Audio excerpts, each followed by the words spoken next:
What Kirkland Lake was hitting at 500 to 1,000, 1,500 meters below surface, we're hitting it at surface. Our discovery hole, which was 0.9 meters of almost 800 grams per ton, that's an incredible hole, and that's all within 100 meters of surface. So even though we hit 4.5 meters of 40 grams per ton, we set the bar here. Sounds easy. Just got to drill, right? That's right. Just get drills on it. That's it. Hello and welcome to Crux Investor. First of all, thanks so much for watching this video. If you like it, give us a thumbs up and do leave your comments below. It just helps us to understand the sorts of questions you think we should be asking, how we're doing generally, and of course, what you think of the company itself. And if you haven't already done so, please click the button in the corner of the screen to subscribe to our YouTube channel. And of course, for more videos like this, click the notification bell. We spoke earlier today to Mark Santarossa, the VP of Corporate Development at Aurion Resources, their TSX listed company with assets in Finland. They had started off as a prospector and managed to get a JV with B2Gold under their belt, and they're now moving to an explorer model where they're just mapping out what it is that they've got. Now, they have a lot of gold, high-grade gold, at surface, as it turns out. They're trying to work out the extent of that in their 80,000 hectares. We talked to them about what they're going to do this year in light of COVID-19 restrictions, because most of their crew is back in Canada. There's some light drilling going on at the moment, so we try and work out what it is they're going to be able to get done this year. They do have $16 million in the kitty, so that's going to see them through, most likely through to the end of 2021, which is all great news. So we discussed their business model, their plans for this year. Take a look in the description at some of the other topics discussed. You click on the number there, that's called a timestamp, and that'll take you to that part of the video. But enjoy what Mark has to say.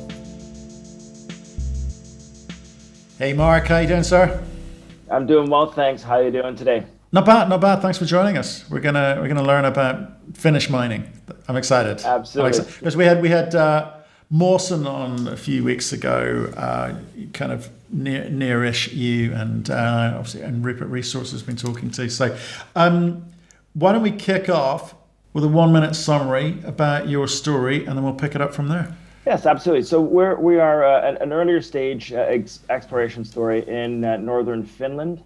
We've got a fairly large land package of what we believe is potentially the next great gold camp globally. It's in a very safe jurisdiction. We've locked up a very large land package, have signed several JV deals, but the most important part of our business is our 100% land in northern Finland. And high grade gold near surface. It's we're very excited by what we've got. It's a really unique opportunity. It's fantastic. So we've got to talk about why Finland. How did you end up there? Like I say, we've spoken to a few people. It was by accident, it seems. But how did you guys get there? We got there. It wasn't necessarily by accident. Mike, our CEO and president, he's quite the visionary, and he did a bit of work. And there's a lot of work. Finland, the central Lapland greenstone belt is a major greenstone belt. Very similar to the Abitibi in Canada, and many other large greenstone belts, which host tens of millions, if not hundreds of millions, of ounces of gold. The one thing that he noticed when just kind of doing some desktop work was, you've got this major greenstone belt, and you've only got one major deposit, one major find there, and that's Agnico's Kittilä mine. And then you've got a couple of dribs and drabs there. And so, the question was, well, why is that? Doing a little bit of work, we realized, one, Finland didn't open up to foreign investment until 1995. So you didn't have a history of exploration like you do in Canada or in West Africa or in Australia as well. So you don't have this long history of exploration. And then, not long after 1995, you had BRIEX occur.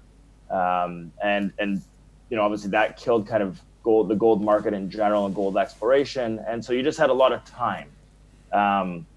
What he did was he looked at land packages, and all the information in Finland is readily available. So you can get you have access to all this data online.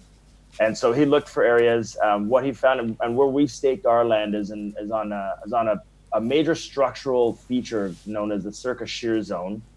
And it's it's north of Rovaniemi, so above the Arctic Circle, and there were numerous gold showings by the state-run mining company. But the state-run mining company wasn't focused on gold; they were focused on base metals. And the reason why was they had to pay war reparations to Russia, And so they were looking for GDP enhancing metals that, and as you know, Finland's got a fantastic industrial business, great manufacturers. And so they were looking for, things like copper, iron ore, nickel, base metals that fed into that industry so they can pay back their war reparations. They did discover a lot of gold showings, and what happened was they just took that information and filed it away and did nothing with it. So once it finally opened up, so you have, 1995 was the first time anyone went in there. So you don't have a 100-year history of exploration like you do in the Abitibi. You had a terrible gold market since then. You think about, gold hit the lows kind of in 2001, didn't have a big run until 2012. And along that way, you didn't have any sort of gold exploration in the European Arctic. I think that's a function of the Canadian juniors that worked in the Arctic. You think of Meliadine and everything kind of and Nunavut. The cost of going up there, cost of being north of the Arctic Circle, fly in, fly out camp, a lot of fuel, ice roads, and just the slowness of getting things done. And I think a lot of the companies believe that was going to be the same situation in Finland. However, Finland is actually 20 degrees warmer in January at the median than it is in the Canadian Arctic. And that's a function of the jet stream. So it is a bit warmer, so we don't have permafrost. We have paved roads right up to site pretty much. There are commercial flights to the town of Rovaniemi, then it's an hour and a half flight to. So it was very easy for us to get there. And so Mike did the work. Decided to go there. He found this major structural feature, which is a Circus Shear Zone, which is a crustal scale fault on the same scale as the Porcupine-Dester fault, which is what you see in Timmins, where all the major mines in Timmins are on. No one had staked. There was very little staking on that land, and he went and staked that land. So it was his foresight, his vision, and he saw, look, geology looked good, structure looked good. The Finland in general is a great place. It was ranked number 2 last year in the Fraser Institute of Mining Investment. So it's a great jurisdiction to operate in. And so he's like, this is a great place to go take a look. Okay. And we started in 2014, started working there. Great. Well, let's get on to the bit I enjoy, which is actually trying to understand what it is that you're trying to build. So you've been there a long time, 2014, six years in the making. So far, it's early stage exploration. You've got some high grade gold showings from your drill bit, but what is it that in 2014 the guys set out to try to be, and what are they trying to build here? Right. So I think that we've changed a little bit of tack since then. So 2014, when we first started staking land, I think the thought was, we're prospectors, let's go generate prospects, set up JVs and move forward that way. And we did. In 2015, we signed a joint venture with B2Gold. They're earning into 75% of a big part of our land package that's on that Circus Shear Zone. And this year, in 2019, they actually executed on the first 51%. So we're now JV partners on 51%, and they're now going to the second stage, which gets them to 70%. So that was the original thought. But at the same time, we kept picking up parcels of land along this Circus Shear Zone. And I think that's why we were fairly quiet for a long time, because it was more of picking up all the land that we wanted to pick up. It wasn't until about 2017 that we said, okay, we've got almost all the land that we want. Let's start doing some real work, generative work. What really drew us there was in 2017, we were walking one of our properties, one of our 100% owned properties, which is called Risti, and we made a boulder discovery. And what that was, a large angular quartz boulders sitting at surface with visible gold on them. And over the course of the next couple of years, we took about 5,000 samples over an area of 15 kilometers by 8 kilometers that averaged 8 grams per ton, and that's sitting at surface and high grade gold. So in 2017, it was, let's find out where this gold is coming from. And that was where our first drill program. And so, while we were there since 2014, we really didn't get started until the last couple of years. Okay, can I ask, what, again, back to the question, which is kind of, what are you trying to be? So you start off to say, hey, we're going to be prospectors, and you've done your first JV with, BT Gold, and, that's heading the right way. And, and I think That's a good model. You know, there's money to be made in that model. It'd be nice to explore, you know, how that works in a second. But are you saying that 2017 you kind of segued away from the desire to be a prospector model into, you know, exploring and developing these things yourselves? That's I would say more exploring and Right. discovering a project. So and still staying there, ultimately- okay. Yeah, we're still saying that, and the reason why is our strength is in our prospecting model and the geologists and finding it. We're not engineers, and again, to get to the development and production phase, we would have to completely gut the entire team, and again, that takes time, and there's a lot of changes and slowdowns when you do that. So, I think our ultimate goal is let's find a major mining camp here, and there will be majors that are going to be interested in taking the whole thing over. Perfect. So let's look, just for the benefit of people at home that are trying to understand the different types of models that companies may want to utilize. So yours is as a prospector model. Let's explain that for people. So you are going around looking at data which is readily available. The Finnish government have done a good job of collecting that. You've identified and staked out properties, and so tell us about what you did in the case of the B2Gold structure that you put together there. So they're earning in, but what did you do before that point? How did you get them in, and then what does the JV look like? Right. So how do you make money? I'm guessing is what I'm getting to. Right, and so what that was at the time, we were 2 million Canadian market cap company. So obviously very hard to actually raise enough capital to put a drill campaign on. But what we did do was we walked property. We found structures, and we found at surface information that made us and that was interesting, that we thought would be interesting to another company. There was also historical work that was there. There's a small mining license on the property as well. There was a past producing small mine. So we worked with several companies to take a look at it. B2 was the one that liked it the best. The deal that they signed was, so like I said, it's earning into 75% of that property, and it's about, I want to say 25,000 hectares that they're earning into of our land.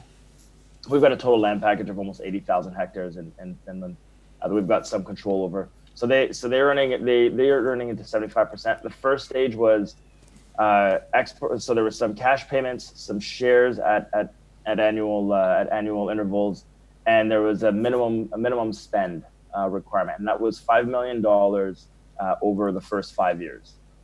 They spent more than that actually, and then as I said, in 2019 they exercised their option on the first 51%, and now to get them to 70%, they have to spend $10 million over the next 2 years to earn the 70%, and then to get to 75% is deliver a feasibility study and the financing on the project.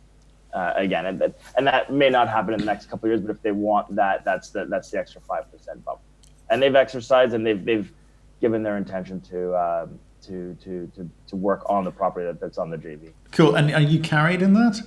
In this? Yes, we're free carried. So this is all we have no cost to us. Fantastic. Okay. And your idea would be to kind of cookie cutter approach, replicate that model across the the extent of the property. Right, and that was the original plan. Like I said, so now I think we want to advance the next our 100% properties ourselves to a point. Like, so as opposed to someone else paying for the drilling, we're paying for the drilling on our 100% property. So generally, the prospector model is you do very minimal work and then you JV and let someone else do all the work. On our 100%, we're doing a bit more. So we're kind of a hybrid prospector because we are an explorer now, actually doing the exploration work with kind of the more advanced stuff that would normally be taken on by a JV partner on the prospecting. Right. So what's that look like? So in terms of cash available to you to do this work, what have you got today? Right. So we ended 2019 with $16 million in the bank. We're probably sitting near about $13 million right now. And the cash burn rate has slowed down significantly. I think when we set out for 2020 ahead of COVID, the plan was to spend about $1 million a month. And that includes, additional prospecting on some of our other land where we haven't done any prospecting work. It's going to be geophysical, geochemical, as well as drilling, and that's all assaying and everything like that. So it was our full package for the year, and that's kind of how we budgeted for it. Obviously, because of COVID, a lot of our team is Canadian, So all of our Canadian geologists and team have come home, basically because our Prime Minister asked for Canadians to come home, and just for safety reasons. We do have a Finnish contractors that are our partners in country. So we do have a smaller staff that's still operating. We are currently drilling, but I would say that our burn rate is half or less than half of what it was up to our plans. So we've got at least enough money to get us well through 2021. Sure, absolutely. So when you say it's halved, that is because you still got to pay salaries whether people are sitting at home or they're in the field, right? And we're still currently drilling, and we still have people in country that are working. So we are still logging, we are still cutting. So we are still actually advancing the projects. We are drilling off one of our targets, or multiples of our targets as we speak. What do you think you're going to be able to achieve this year? COVID obviously is I guess indeterminable in terms of when people can get back to work. But what's your reassessment of the situation? It's slowed it down, but I think the plan is still the same, which is to prove up multiple discoveries at the drill bit on our properties, all within a very small distance. And I think that's ultimately what it is. Our most of our drilling is fairly shallow.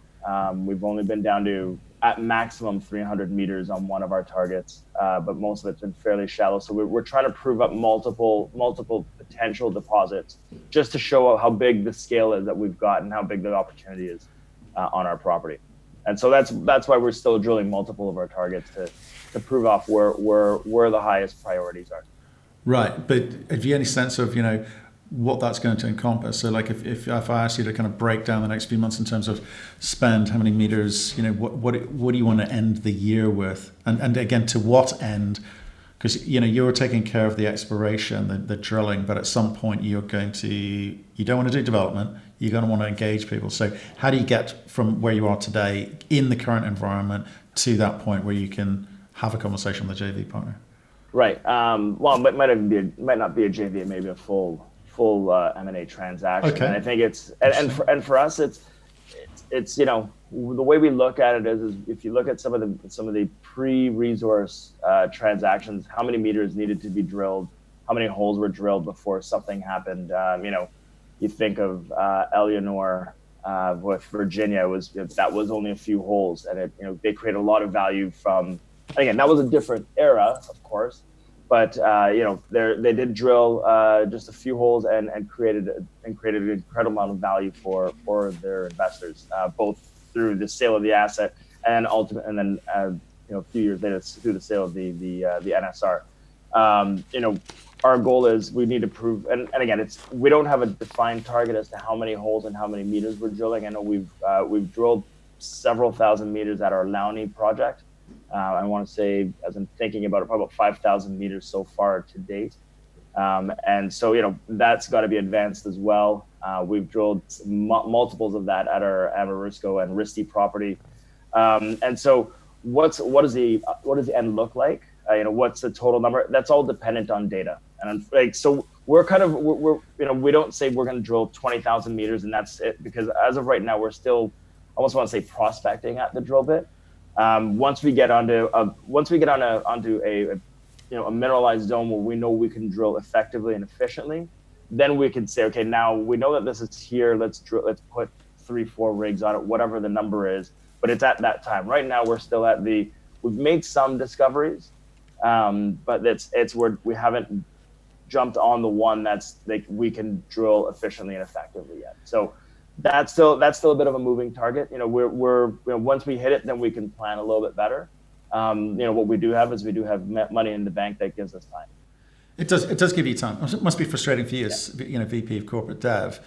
And if I look at your share price over the last, I guess since 2012, 2014 really, I was looking at, it's fairly erratic.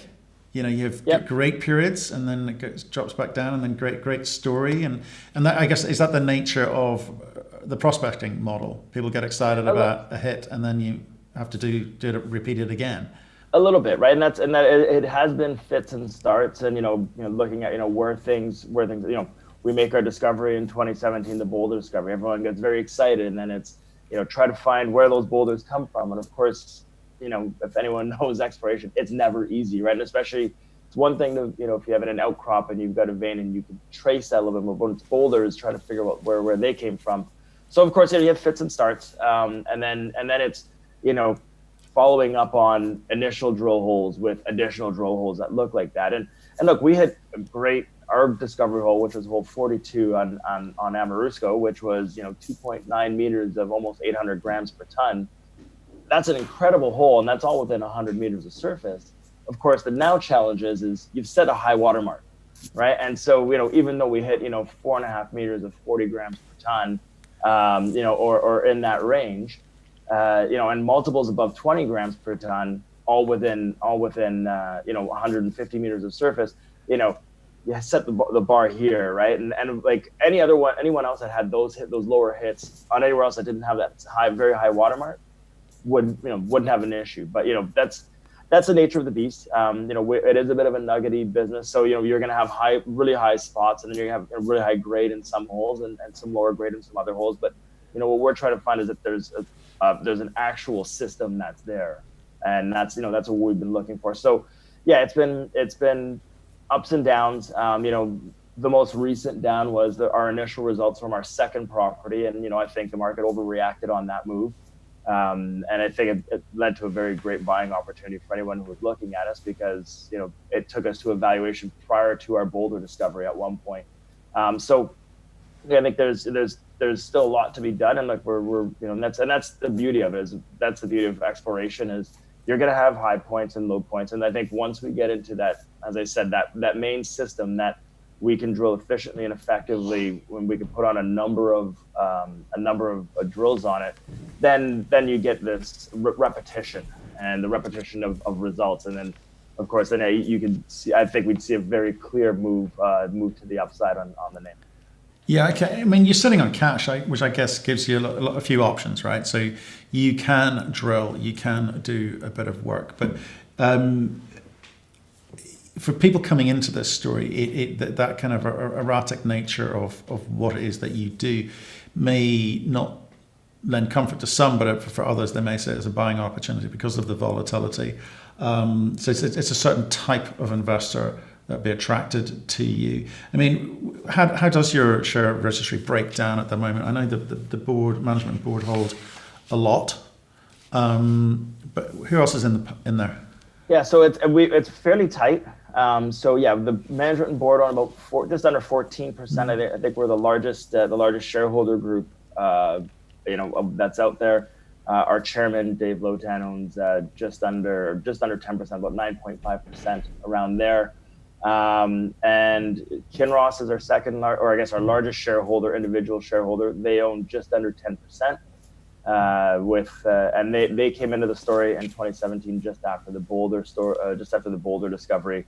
They bought in a private placement to buy their 10% in the market at $2.32 a share. RBC Global Asset Management is about 6%. Eric Sprott owns about 5%. Newmont Gold Corp owns just under 4%. And then from there, you've got a number of high net worth and fairly well-known high net worth people, as well as some larger institutions as well, globally. And why is that? Because it's kind of an unusual profile, share register profile, given the nature of what you do, and your market cap is also quite extraordinary. Is it just down to the high grade that you're seeing there, or is the kind of neurology of people like Rupert Resources also helping you? Actually, funny enough, and they've had some great results, but I think we were, I don't say we were there first, but it was really the high grade near surface, and that structurally looks like, for if you think about Eric Sprott, who was a Canadian gold investor, understands what the Canadian experience looks like, and knows and he was the major investor in Kirkland Lake. What we believe is we have what Kirkland Lake was hitting at 500 to 1,000, 1,500 meters below surface. We're hitting it at surface. The high grade zone at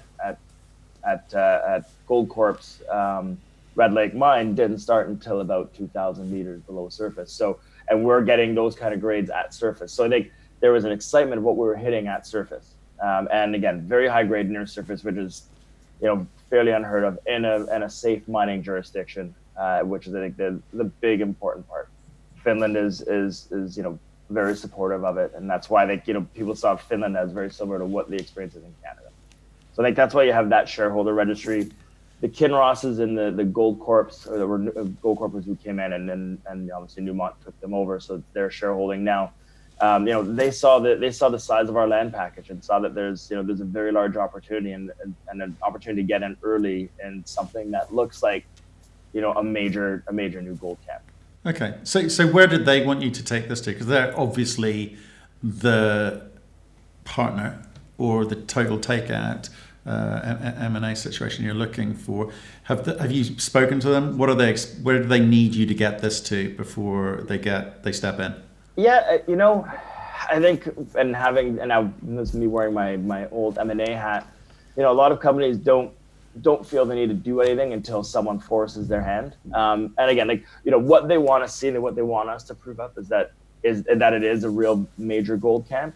And the way we're going to do that is by obviously drilling multiples of our targets on our property to just show how big it is. Like I said, just our Risty property alone is, we've got surface showings of 15 kilometers by 8 kilometers, just to give a little bit of context. You can fit all of Timmins in there.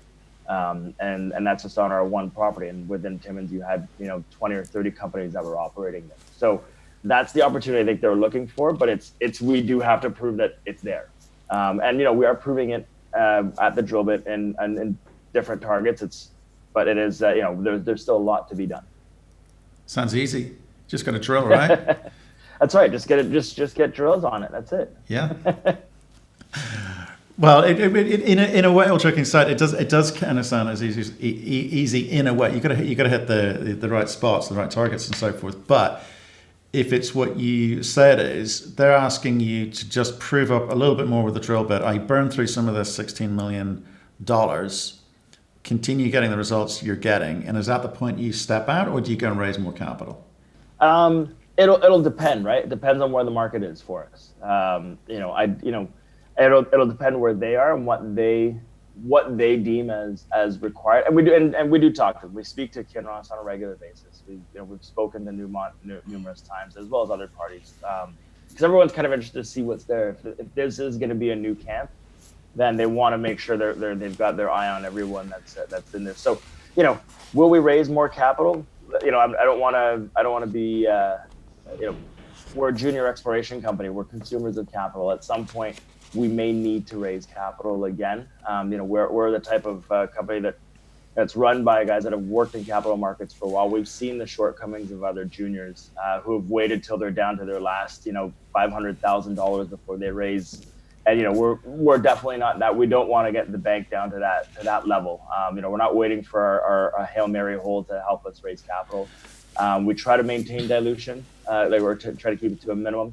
We've only got 83 million shares outstanding right now, so we like to believe that if you keep the share count low, when the share price moves high, when you create value at the drill bit, shareholders make money. Yeah, but I guess what I'm trying to get at is a sense of timing on this one, because if you're saying wherever we get to at the end of $16 million is good enough for us and that's time to exit, or do you hold out? Presumably, let's say you continue to hit the same sorts of numbers. Do you hold out?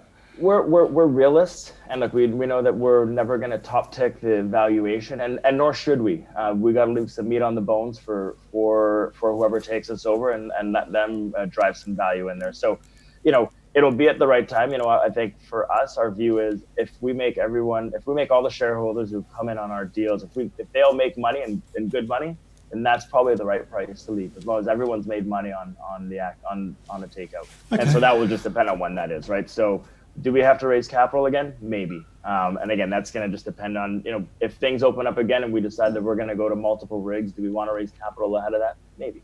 And again, just to accelerate the proving up of what we've got on our property so that it does trigger a Kinross or a Newmont or whoever else to potentially step in. Okay. I mean, look, I appreciate time market. There's you've got a lot of the right pieces in place there. Obviously, COVID aside, it would have been nice to have seen what you could do with the drill bit. But let's stay in touch. Let us know how you're getting on with the drilling.